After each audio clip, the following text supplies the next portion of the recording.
as close to 3 o'clock as we need to get. So, ladies and gentlemen, my name is Danny Stone. I'm the Chief Executive of the Anti-Semitism Policy Trust.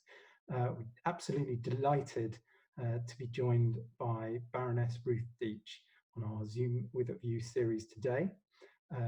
Baroness Deech needs no introduction, but nonetheless, I will provide one. So, Baroness Chair of the Human Fertilisation and Embryology Authority, former Principal of St Anne's College, Oxford, a previous Chair of the Bar Standards Board, a former Governor of the BBC, the former Independent Adjudicator for Higher Education, and is a crossbench member of the House of Lords.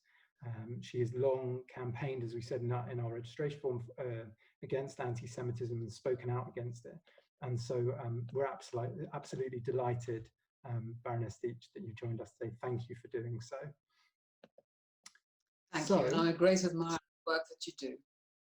It's very kind, very kind. Well, I wondered if we might start off with a little bit about you kind of personally, you know, what it was like. Tell us a bit about your family background. You know, your father escaped the Nazis, I believe, and did that inspire a kind of an interest in anti-Semitism from a young age?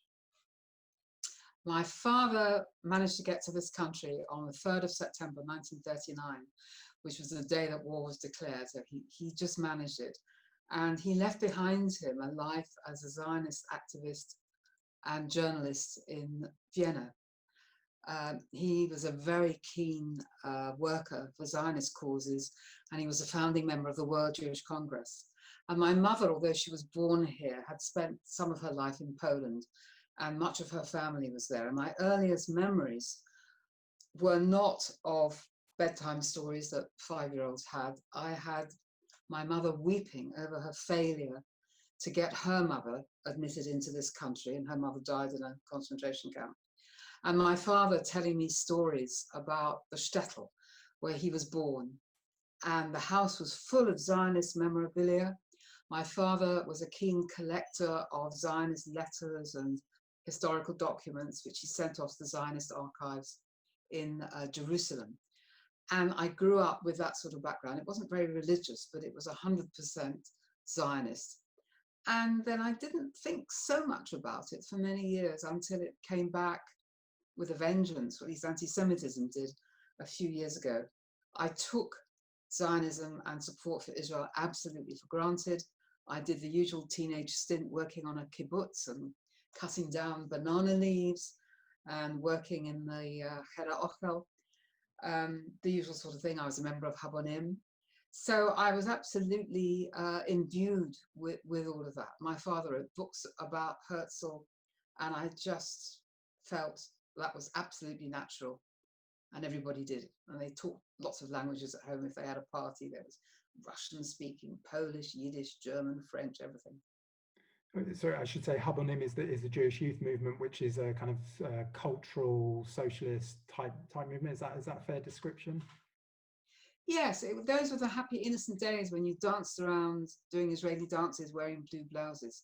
This was before 1967, and Israel was the hero of the world, and supporting Israel was like breathing in and out. It was just natural. It was natural, yes.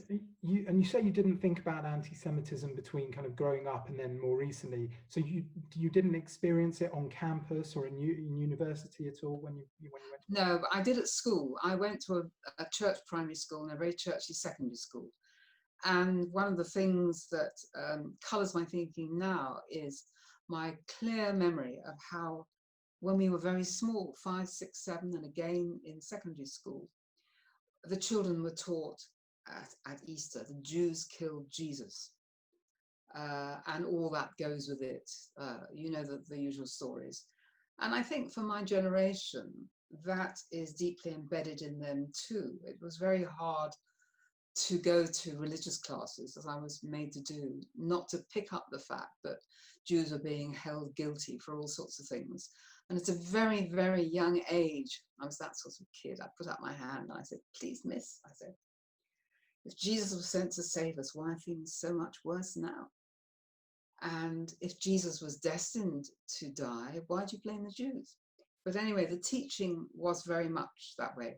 Campus, I was at Oxford, no trouble at all. Throughout my working life, no trouble at all. It was only in the last 10 or 15 years, as you know very well, better than anybody, that it's come back to haunt us. Sure. Well, I mean, you went to Oxford, you studied law, I think I'm right in saying. So did you ever have cause to use the law to address anti-Semitism? Was that an area that interested you, you know, legal? I think my father also studied law and wasn't able to practice in Vienna. I think he was stopped by the Nazis. But I grew up with the feeling that justice was what we needed, and law was a good weapon to fight for Israel and against anti-Semitism. Though I personally never had to do that, but I am now a keen supporter of UK Lawyers for Israel, and we work to help Jewish students on campus who get attacked either by lecturers or fellow students. And I support that, and sadly there are a lot of incidents, far more now I think than there used to be years ago. That was the question I was coming to, was you were the principal of one of the Oxford colleges, so you understand, or at least you have some understanding of anti-Semitism on campus. How have your views kind of developed on anti-Semitism on campus, and explicitly what we should be doing about it? So what do you think we should do about it? Well, what's happened, I mean, when I went to Oxford, only about 5% of young people went. And again, it really wasn't a problem. But in the last few years, because nearly all the young people, half of them, go to campus, university has become a microcosm of general society. So you're bound to find just as much anti-Semitism on campus as you do in the world outside. And because Jewish students are a very small minority, when I last counted, there were only about 10,000 Jewish students throughout the whole country. There are probably those in your audience who know better than I do. And they're greatly outnumbered by those who hate Israel and those who don't like Jews, though they may not be explicitly aware of it. So the Jewish students on campus are facing the sort of trouble that we face in the outside world. And the way to help them is, first of all, the law. And the altogether wonderful Jonathan Turner, who heads up UK Lawyers for Israel, is fighting all the time. Not fighting, but putting the case to university vice-chancellors and administrators. For example, when an even mildly pro-Israel speaker comes to campus, you know only too sadly that he or she is very likely to be shouted down, or worse still, there will be violence. And we work all the time to get the university authorities to understand that free speech means that a peaceable, even not so peaceable, Israeli speaker must be allowed to speak, having been invited. That Jewish students should not be held responsible for the security of such a speaker. That Jewish students should not be attacked for having invited such a speaker. They should be allowed to be heard. And some of the most well-known incidents have happened on our campuses. You probably know that there have been incidents of violence and worse at King's London, at UCL, LSE, and then there is the appalling Israel Apartheid Week, held every spring, not just here, but in campuses all over the world. And that is an absolute travesty. It's contrary to human rights, it's contrary to the charitable purposes of universities, and it is, of course, discriminatory against Jewish students. You probably know what Israel Apartheid Week is. It very often consists of, for example, a mock-up of an Israeli barrier with someone dressed as an Israeli soldier trying to stop a Muslim mother and baby getting medical help or something like that. Now, what's wrong about it is the selectivity. I say to universities, how would you feel if students mounted, let's say, a Pakistani honor killing week or an Iranian public hanging week? You wouldn't allow it for a moment because it would be seen as offensive and contrary to your public sector equality duty. It would be seen as threatening to students of Muslim or Pakistani extraction. So why is Israel alone singled out in a way that is capable of intimidating Jewish students and preventing other students from knowing the truth about the history of Israel? There's a great gap in our knowledge generally about the legality and the establishment of and the need for Israel. And it is especially acute on campus. So I suppose it's worth us actually getting into this a little bit. Just that there will be those that would say Israel apartheid, we're allowed to criticize Israel in any way which we see fit.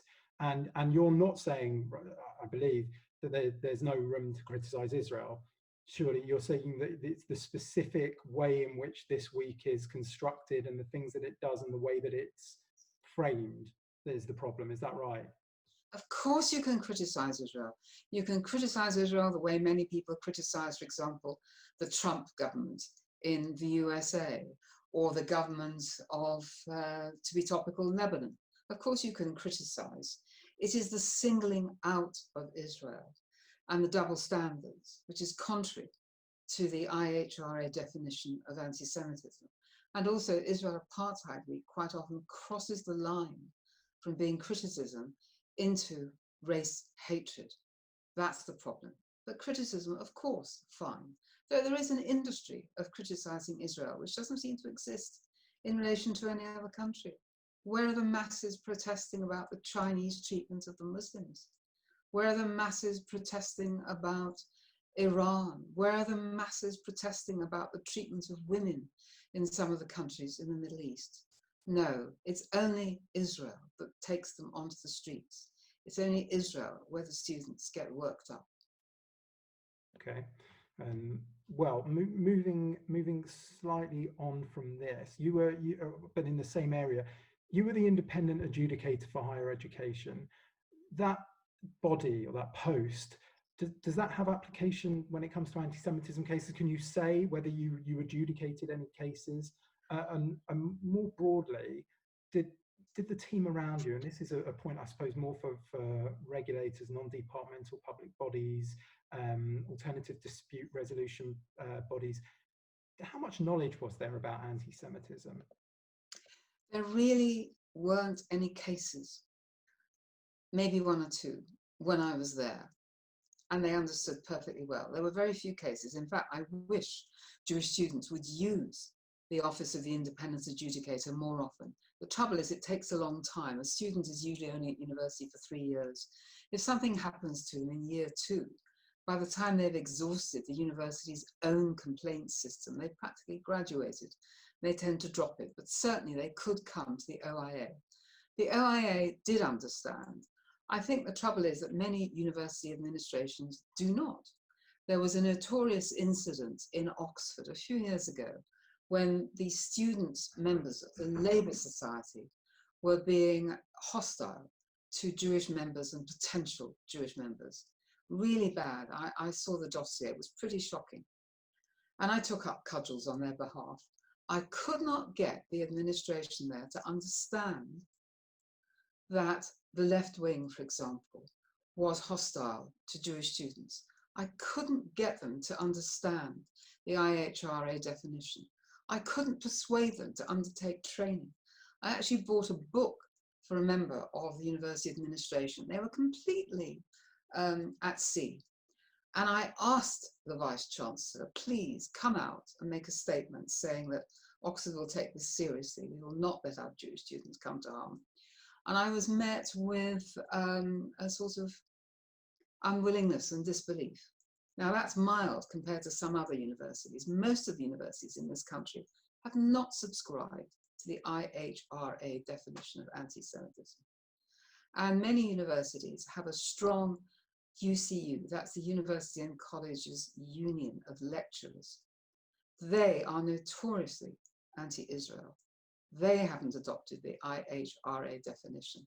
And some of the worst cases that we had, not at the OIA, but later, have been lecturers at universities who spontaneously use their platform to attack Israel, even when it's not particularly relevant to the course that they are teaching. They don't seem to get it at all, I'm afraid. They regard anti-Semitism as something that happened in the past, something that belongs to the right wing. And their criticism of Israel crosses that line, which is clear to many lawyers. There is a line, as I've said, between race hatred. There's a line between that and going against the IHRA definition and legitimate criticism of Israel, just as you would criticize any other country's government.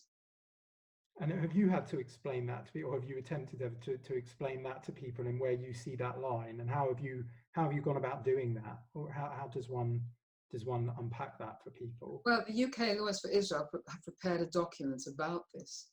And again, if you just know your English law, your law of human rights, the Equality Act, it's fairly straightforward. Universities have something called a public sector equality duty, where they must positively promote good relations between different diverse ethnic sections on campus. And that's where many of them are falling down.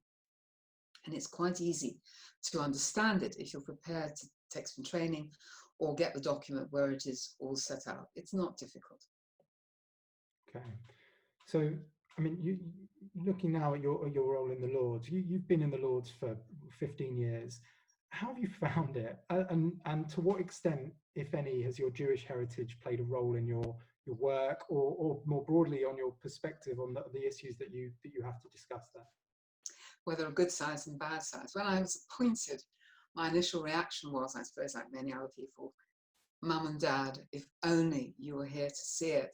My father, having arrived carrying not much more than a typewriter as a refugee, that his daughter should go in the space of 60 years to being a peer, is a great tribute, of course, to British tolerance, British education, British diversity.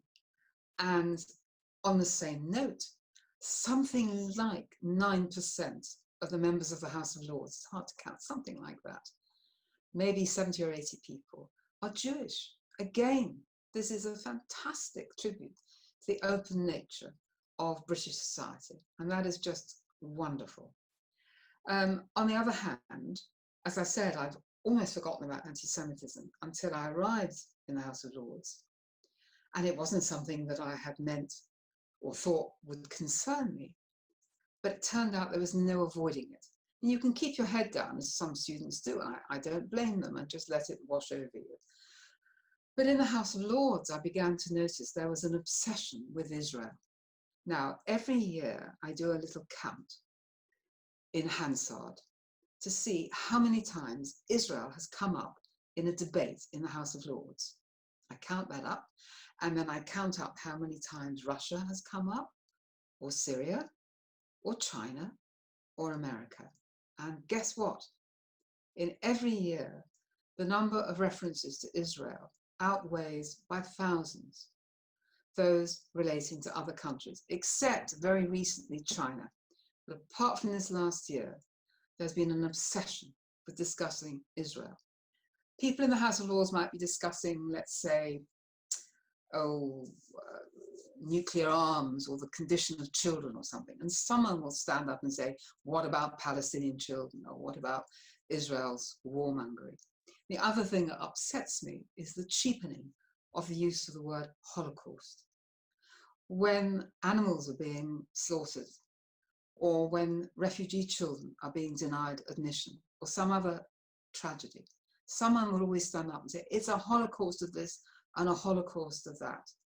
And that really upsets me. I mean, somebody said there was a Holocaust, I think, of refugee children or Syrian children. And I stood up and I said, no, I said, their heads are not being bashed against walls. They're not being buried alive in pits with their mothers.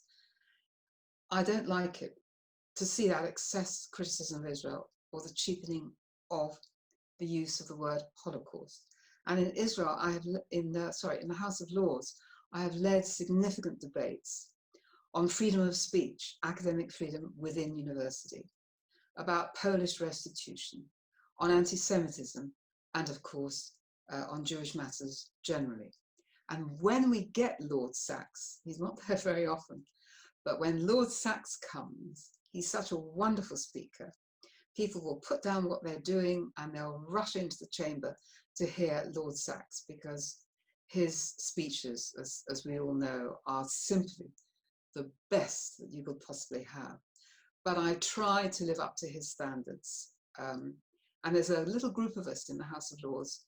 We plan together, we prop each other up, we try to take the initiative on Jewish matters and fight when unfair things are said about Israel and Jews and so on. So House of Lords JSOC.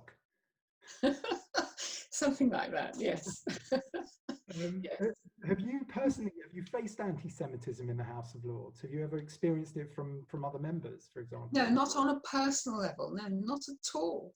It's this generic sort of partly snobbery, but anti-Israel and cheapening of the word Holocaust. But it's not personally directed. No, not at all.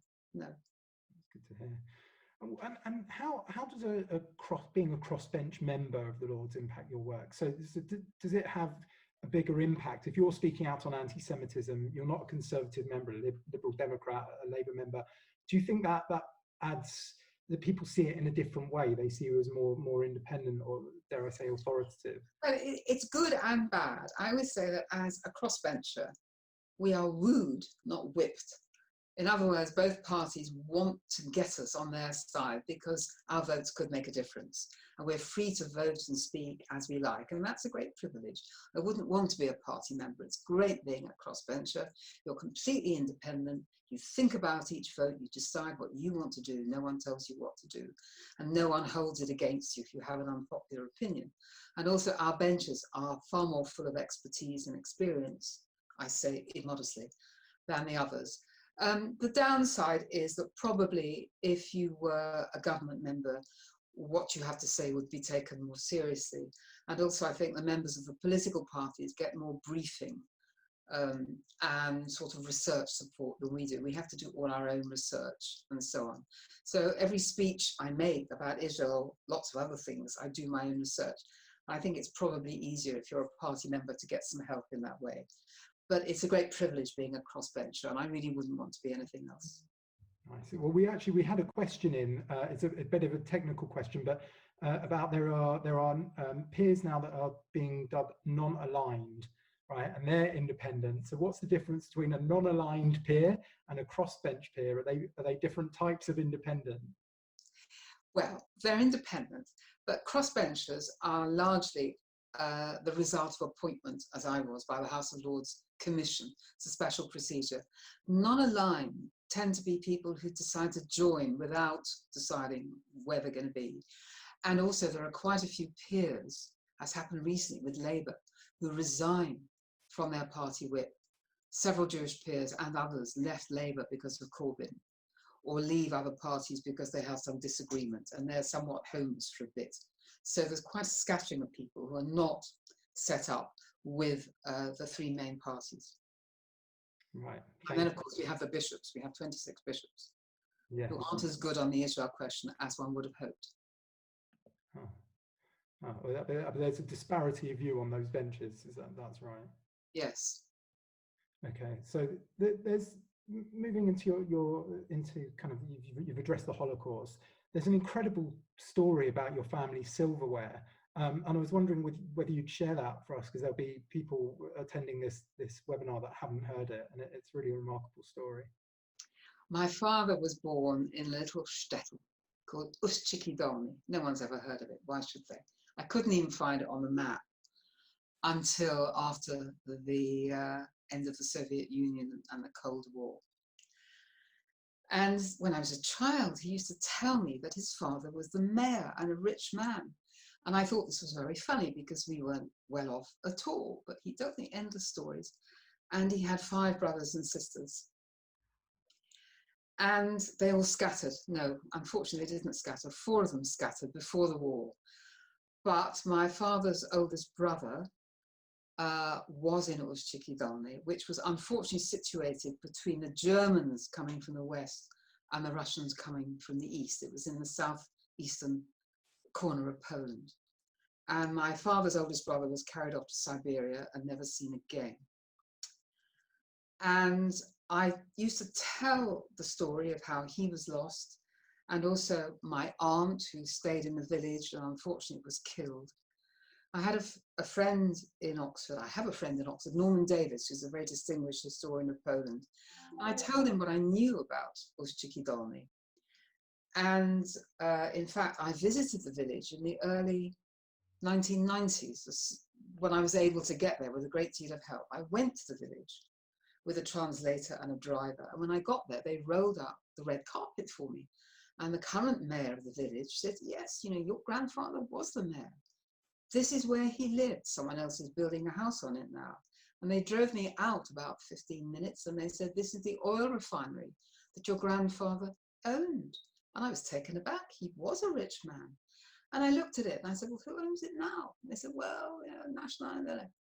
And at that time, I started thinking, if that was my family's property, how many others, how many millions of others were killed and left their property behind, and their neighbours in Poland just moved in and took it, or it was nationalised and nothing was done. And I started then on my campaign for Polish restitution. And I told my friend Norman Davis about this, and he wrote up a little story about me in a Krakow newspaper. And then I got a telegram saying, come to Krakow quickly, someone's got something for you. And it turned out that the story in the Krakow newspaper mentioning the famous little shtetl, Oszczyki Dolny, and my maiden name, had been read by his housekeeper to a Polish painter called Eugeniusz Waniek, who lived in Krakow, who was 101. And when she read the story to him, he sat up and he said, I've got something for her. To cut a long story short, I went there. There were photographers and translators, and my cousin came as well. And we went to his flat. He had been born in Oszczyki Dolny. He'd lived next door to my family. And he told us that in 1942 or 41, the Russians had come and taken away all the intellectuals, including my uncle. And Moshe, the village baker, ran after the wagon, throwing in loaves of bread to help them. And then in 1942 or 3, the Germans came and they called for all the Jewish women to assemble in the village square with their valuables. And my aunt ran next door to the painter's family and she thrust into his hands a set of silver wrapped in a linen tablecloth. And she said, keep this till we come back. He wasn't Jewish. And he did something very brave. First of all, they didn't come back. He was very brave. He buried it in a box in the garden. If he'd been found, he would have been executed. At the end of the war, he dug up the box and he went back to Krakow, where he became quite a well-known painter, although he was born in the village. And he never knew what happened to the Frankls, because there was no internet and so on, for the next 60 years, until this story was read to him in the paper. And out I went, and he was 101, and he looked at, and once he had a glass or two of schnapps, he started talking and told us stories about the village. And then he produced the original linen cloth with a set of silver. And it's pretty broken. I mean, I'm sure it's not worth anything, and handed it over to me. And for me, that was really, really a great moment. Not only his bravery, but I was able to hold something that they had held and which was valuable to them. So that, to me, was very important. It took me another year to get it out of Poland because as an antique, I had to get a permit and so on. And eventually I traveled back by train all the way because I was so terrified that if I took this cutlery on a plane, knives and forks, they'd confiscate it from me in the hand luggage.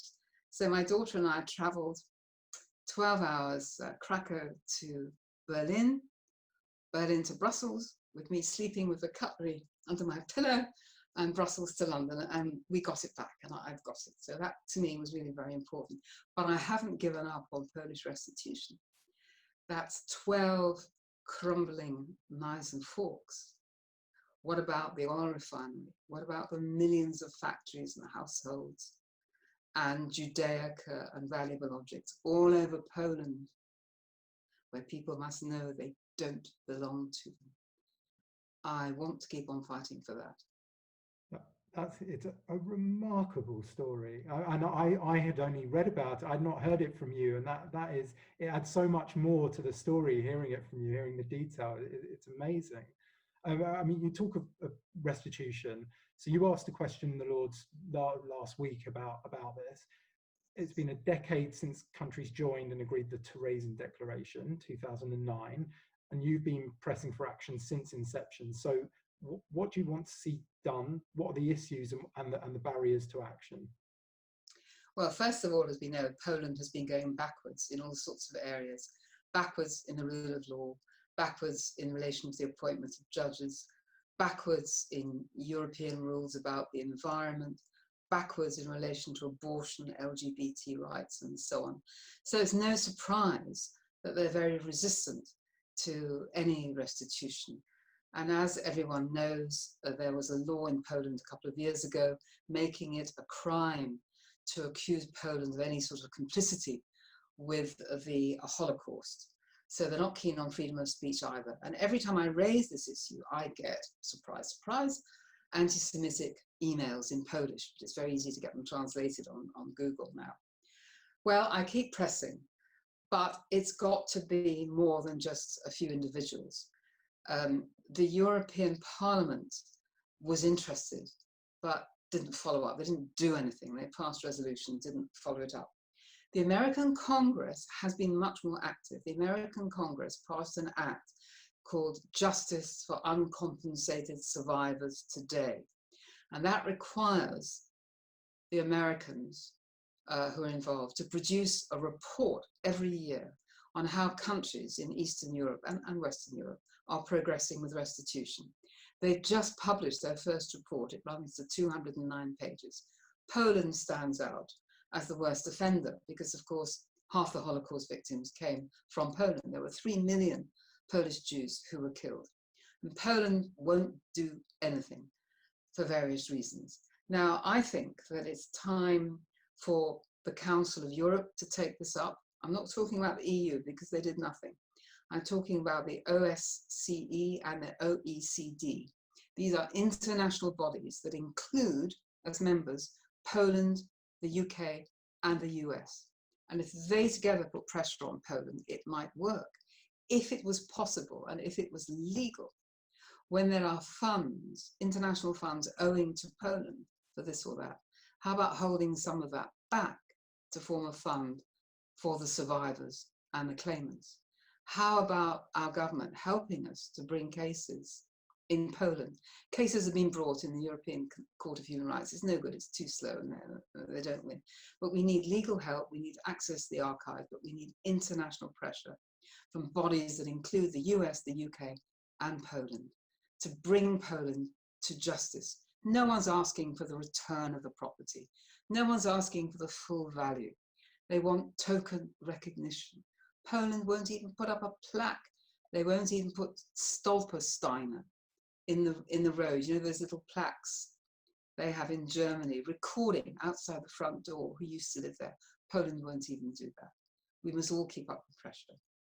There's a challenge to those on the call there to write in and do what they can as citizens, or in fact, I think there's some parliamentarians and ex-parliamentarians on the call, so hopefully they will have heard what you said.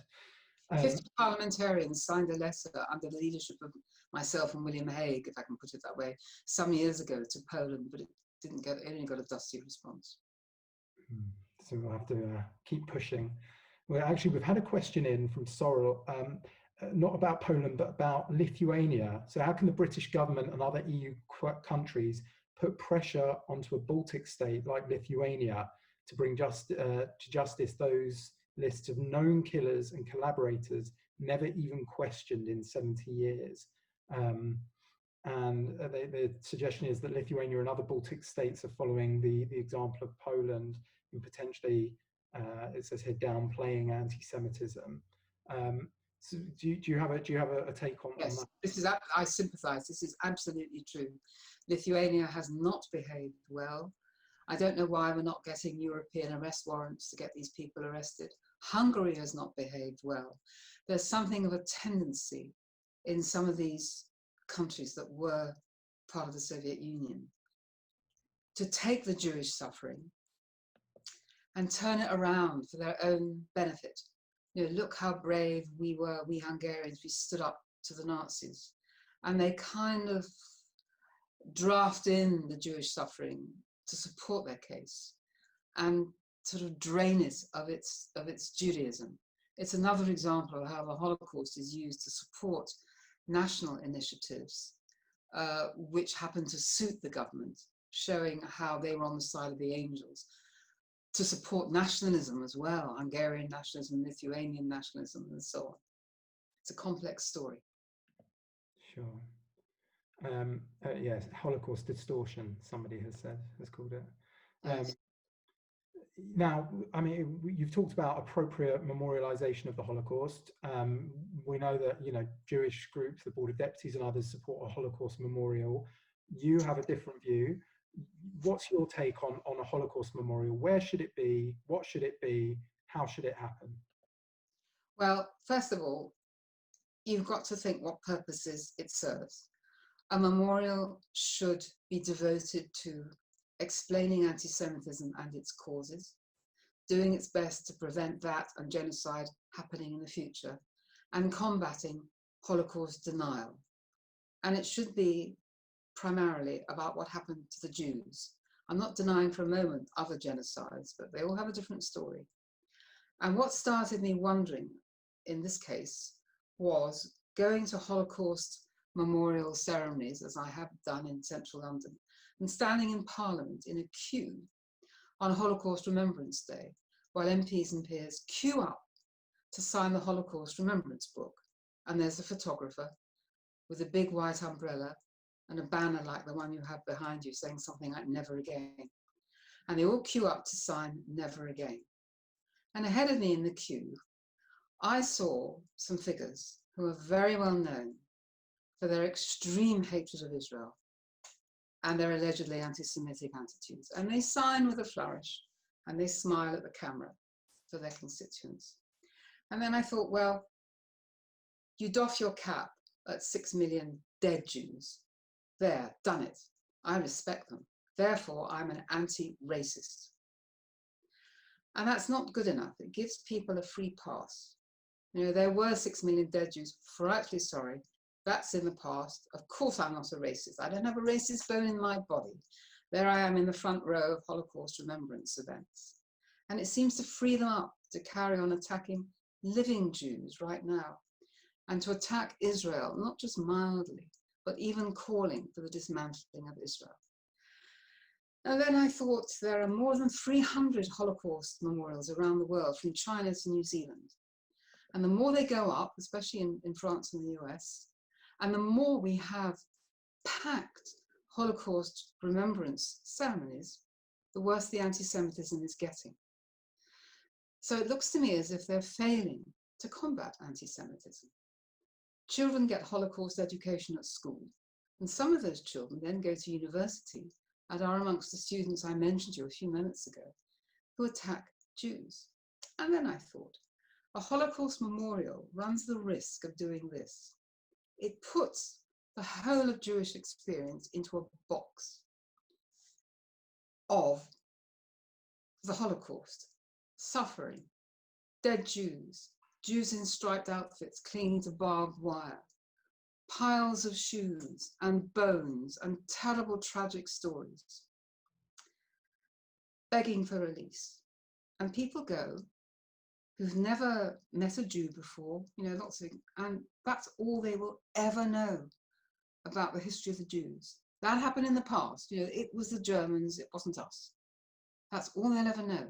I've even met people who didn't know Jews still existed. The point about the Holocaust is you should know why it happened. You should know what was the history of the Jews, the culture and civilization of thousands of years that the Nazis wanted to wipe out and very nearly succeeded in doing. You should also know that there was a form of recovery afterwards. The need for Israel, the legitimacy of Israel, the longing for Israel. And you should know that if Britain had opened the doors of Palestine in the mid-30s, it is possible that thousands or millions of Jews might have had sanctuary in Israel, and the Holocaust would have been at least lessened, if not altogether impossible. And then I thought, people need to know Jewish history. And it should not be the case that the Holocaust is once again distorted. I am fearful that the Holocaust Memorial Plan for Westminster, what is it, Westminster? Read the small print. It's going to be used, I fear, as a monument to British self-congratulation. Look what we did. The kinder transport. Yes, I know, it was right. I'm not denying it. It's going to be, look, we took in refugees, we had the kinder transport, we stood up to the Nazis. All of that is true.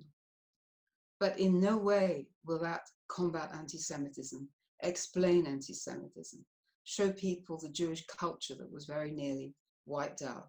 It'll be a monument to British values rather than a way of combating anti-Semitism, explaining it, getting people to understand Jewish history. There's no need for it to be in Westminster. It is, to put it mildly, a very inappropriate looking structure, shoehorned into a park that's much too small.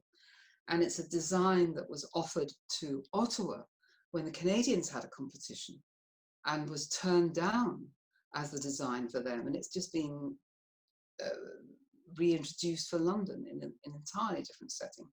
So the location is bad. The contents will be British self-congratulation, not combating anti-Semitism. And it will be, I think, too tiny a part of our story to make a difference to school children and to anti-Semitism and so on.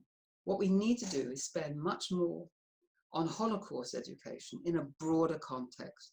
You can't just learn about 6 million Jews being killed. You've got to learn why, who, is it still going on today? Why Israel? What's special about the Jews? You can't just say, look, 6 million people here were turned into a pile of ash. Isn't that dreadful? We must stop hatred and intolerance. Yes, that's true, but the context is lacking. Well, you put your case very forcefully. I know this is still going to be a matter of discussion for some time yet. I should say there were a couple of clarifications that came in. One was when we were talking earlier about Lithuania, someone was saying that there were Lithuanian victims too, and I don't think you were suggesting anything different. No, I'm sure there were. I'm not an expert on Lithuania. There were Polish victims, millions of Polish victims. There were victims all over Europe. But what I'm being asked to do in Parliament and what the Holocaust Memorial is primarily, in my view, the Jewish victims. But the scars are clearly all over Europe. It is not finished business by any means. There are victims all over Europe. This is going to go on for generations. Yeah, indeed. And somebody else mentioned that the Holocaust Educational Trust had been very clear that they didn't want empty gestures in the book, so they've addressed that now. The famous Jewish historian Yehuda Bauer decried the use of the words "never again."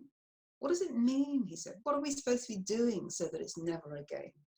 I think he was right. And the Holocaust Education Trust does a wonderful job. But I'm just saying that there's a lot more that we could do, especially with young people. So this was going to be my next question. What should we be doing in schools to teach people about the Holocaust? Have you got a view on what more could be done? I'm not an expert on Holocaust education, but I commend to you Trudy Gold, with whom I'm in touch a lot. I think, well, perhaps I'm being too narrow. From what I've read, there's an awful lot in Holocaust education, as I said, about the Germans. The children are very interested in Hitler and the Germans. And there's an awful lot about hatred and intolerance and so on. And that's great. But I just think that we must take the bull by the horns. It's anti-Semitism. Why do people still hate the Jews? What's going on there? Why is it not over? Why has it come back again? This is what has to be looked at. Does that hatred come from religion? Have Christians faced up to the responsibility of Christianity for nearly 2,000 years? Have Muslims faced up to the responsibility of Islam in its teaching? Has the left looked at itself? Has the extreme right looked at itself? There needs to be some soul-searching there. It's no good just saying, we must stop hatred, we must stop intolerance. Yes, we can all sign up to that. We've got to dig a lot deeper and point the finger where the responsibility lies. Well, talking about pointing a finger and responsibility, over the past week or more, we've yet again had social media companies um, rightly coming under fire for their failure to apply their terms and conditions. You're active on social media. What do you think we can do to make the online world safer? Well, I shouldn't tweet, should I? It's a risky thing to do. To be honest, I don't think there's a lot that can be done because, first of all, I believe in free speech. And as a lawyer, I think I know the limits between free speech and race hatred and hate speech, which are illegal. But I think Twitter is almost impossible to control because it doesn't lie within British hands, it's international. And I'm not sure there's that much that can be done. Obviously, one would want outright hate speech to be removed. But quite how this is done when there are probably millions of tweets every few minutes, I don't know. I think one simply has to delete what one can and try and fight back. I mean, it chimes with what I've said about education. We need education not just in this country, but probably all over the world. I can't speak for hatred against Black people, LGBT, which of course I deplore, but I'm not an expert in that. The only one I've delved into is Jewish hatred. But just as I feel that pulling down monuments which are offensive to Black people will not, in the short term anyway, improve the situation and end discrimination. So putting up monuments to dead Jews won't improve the situation for Jews today either. It's got to go beyond monuments and memorials. It's a question of education. But Twitter and Facebook and so on and social media, I think, are very difficult. We've opened Pandora's box. The whole world is linked. There's freedom of speech. I think you have to grit your teeth and come back positively on social media with things that you think show your religion or your minority or your particular issue in a good light rather than a bad light. Well, we've got a question from a former head teacher, my mum as it happens, who asks, are the schools the correct place to address the issues about hatred of Jews? Baroness Deech mentioned the position of the bishops for Israel. Schools have so much to be responsible for. Are our energies perhaps better directed elsewhere? We have to do both, but Holocaust education is compulsory in schools. So that is an opportunity to address it. And as I said, I'm thinking of the bishops really, my generation, anyway, maybe it's different now, but in my generation, as I said at the beginning of our talk, the religious teaching was rather anti-Jewish, and I see traces of it now. So since young people are getting Holocaust education, and some of them are taking trips to Auschwitz and so on, that seems to me the opportunity to raise a new generation with wider knowledge and more understanding than those of us of my age who have gone before. I mean, you talked about other forms of hatred. Have you found that it's been possible to team with other communities and maybe other individuals of different faiths in the Lords, for example, to address anti-Semitism? Yes. Well, first of all, there are some wonderful peers who support us. They don't have to, but they do. Lord Patton, that's John Patton, Lord Anderson of Swansea, Lord Pickles, Lord Popat, various, John Mann, I'm delighted to see him there, and of course Ian Austin will be joining the Lords, and that's absolutely wonderful. But also the Jews and the Muslims come together over halal and kosher.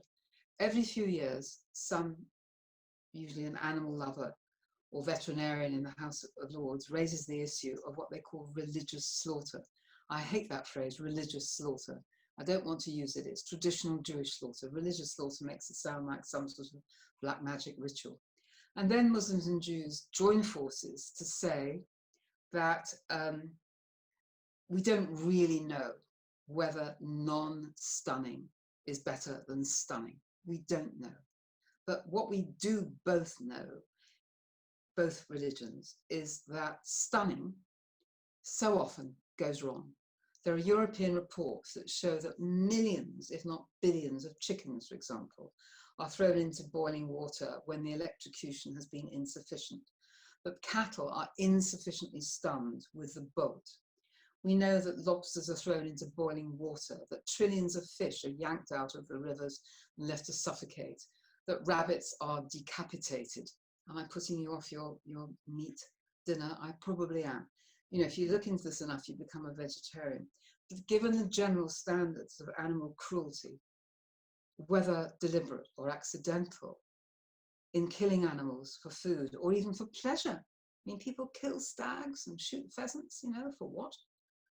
It's a bit rich, really, to get worked up about non-stunning. In the case of kosher, the amount of non-stunning is a tiny, tiny fraction of all the animals that are killed.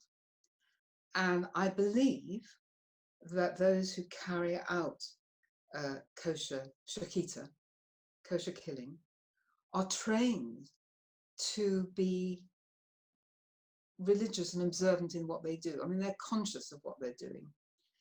And it's the ordinary abattoirs where you find these horror stories of animals being ill-treated. It's also very common for animals to be transported thousands of miles across Europe to be killed in terrible conditions.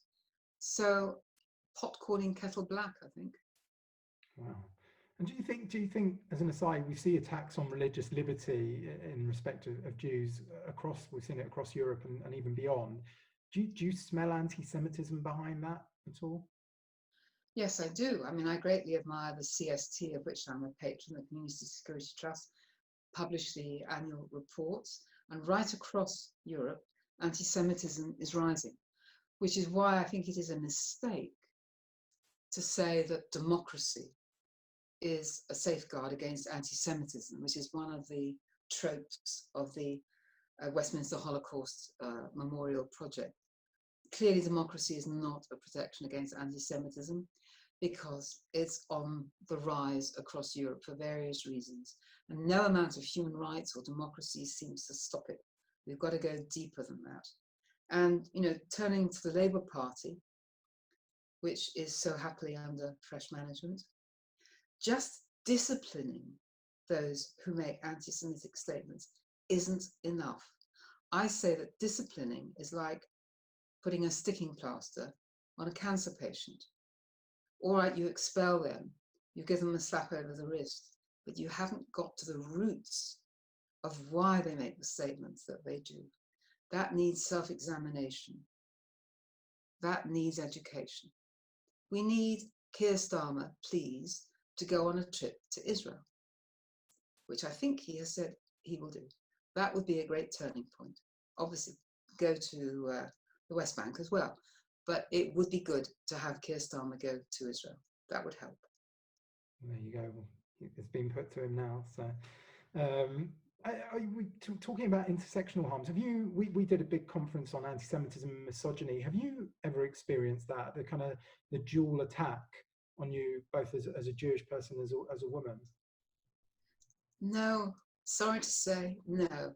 I'm not the sort of person who takes that. Women in the House of Lords tend to be a bit like me, broad-shouldered, loudly outspoken, take no nonsense, you know. No, I haven't. When I was teaching in Oxford years ago, there were only 5 women's colleges and about 30 men's colleges, and women were a tiny minority. And those was women who taught law. There were only 2 or 3, one or two when I started. I think we were given a rough time, perhaps unwittingly, but that was nothing to do with being Jewish. But no, I have not suffered like Luciana Berger. Hats off to her and all the others, Margaret Hodge and Louise Ellman, and all those wonderful, wonderful Jewish women in Parliament who've suffered a great deal, whose careers have suffered. No, they are heroines. I have not suffered like that at all. Yeah. That's good to hear. Actually, you invited or suggested Keir Starmer go to Israel. Somebody said, will you come and visit the Holocaust Exhibition and Learning Centre in Huddersfield? You will be encouraged.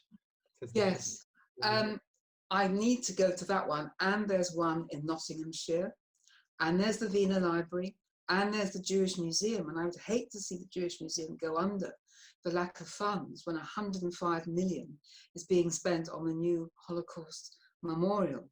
Yes, as I said, there are about 6 memorials in the country, but wouldn't it be nice if all their resources were put online?